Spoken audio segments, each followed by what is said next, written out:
Hey, j'ai lancé un Discord et un Tipeee. Si tu veux me soutenir, c'est par ici. La grande mode sur YouTube pour les gens qui font du sport, c'est de s'attaquer à la séduction. En fait, je suppose que ça vient d'une chose simple. Le public qui veut obtenir une transformation physique, c'est bien souvent pour améliorer beaucoup d'aspects de sa vie, et notamment le relationnel. Est-ce que l'efficacité en est vraiment prouvée? Comment faire pour s'entraîner au mieux avec ses objectifs? C'est ce qu'on va essayer de voir aujourd'hui.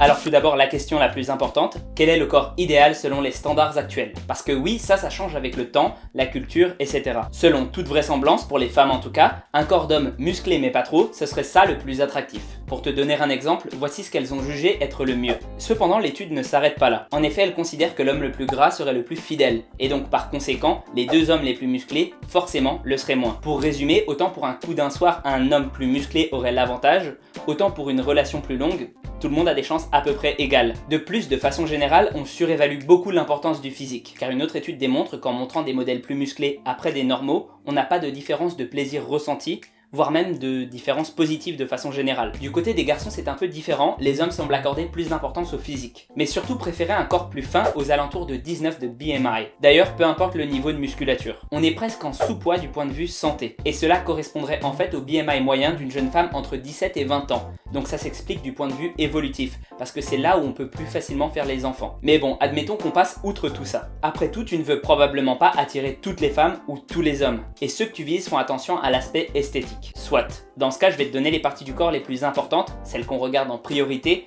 du moins selon des méthodes analytiques. Un sondage en Amérique a révélé plusieurs données intéressantes. Ce que les femmes préfèrent en priorité, c'est un joli torse. Viennent ensuite les poils. Non, tu rêves pas. Je suppose que c'est la mode de la barbe. Puis, plus naturellement, les bras, les abdos et les obliques. Que des muscles en haut du corps, ce qui renforce le cliché des jambes de coq pour ceux qui viennent à la salle pour uniquement devenir des beach boys. Ceci étant, c'est intéressant de voir que les femmes semblent n'avoir que peu de préférence pour le visage ou les yeux, ce qui n'est pas le cas chez les hommes. Tu l'auras deviné à mes explications, en premier et loin devant chez les hommes, c'est le visage qui prime, suivi d'une jolie paire de fesses, des cheveux, des jambes et enfin des seins. C'est presque cruel parce que autant n'importe qui peut avoir un torse à peu près musclé, autant un visage, à moins de faire de la chirurgie esthétique, ça ne se change pas. Ce qui met un peu plus en perspective l'intérêt que les demoiselles ont pour le maquillage. Si tu veux mon avis, ce sondage est probablement un peu biaisé, l'Amérique étant un pays relativement chaud comparé à l'Europe qui est relativement plus froide. Car on n'est pas aussi souvent à la plage ou torse nu, là où les muscles sont saillants. Donc ceux qui ressortent le mieux par chez nous, ce sont les épaules, la carrure quoi. À mon avis, il faut aussi s'intéresser à ça pour séduire. Enfin, trêve de digression, reprenons plutôt. On entend dire un peu partout que les odeurs corporelles, sous forme de phéromones, faciliteraient la séduction. Et celle-ci passe entre autres par la transpiration chez les hommes. Alors oui,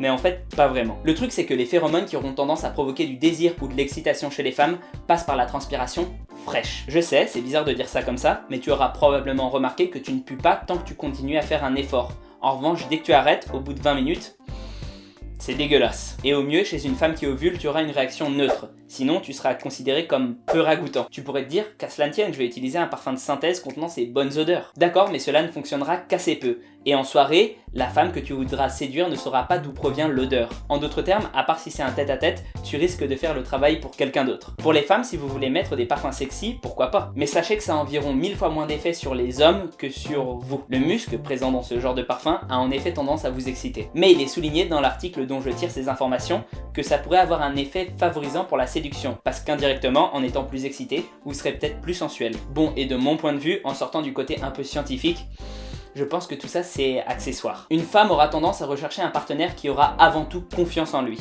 D'un point de vue évolutif, ça se comprend. Un homme ayant confiance en lui sera plus apte à gérer les situations de crise. Et il aura plus de ressources, qu'elles soient financières ou mentales. Ainsi, un compagnon possédant cette qualité aura bien plus de valeur que quelqu'un d'uniquement musclé. Si la pratique du culturisme ou n'importe quel autre sport t'aide à être bien dans ta peau, à te sentir plus confiant, alors mathématiquement tu seras plus séduisant. Pourquoi penses-tu que ceux qui sont très bons dans un domaine multiplient les partenaires? Parce que leur estime d'eux-mêmes est au top.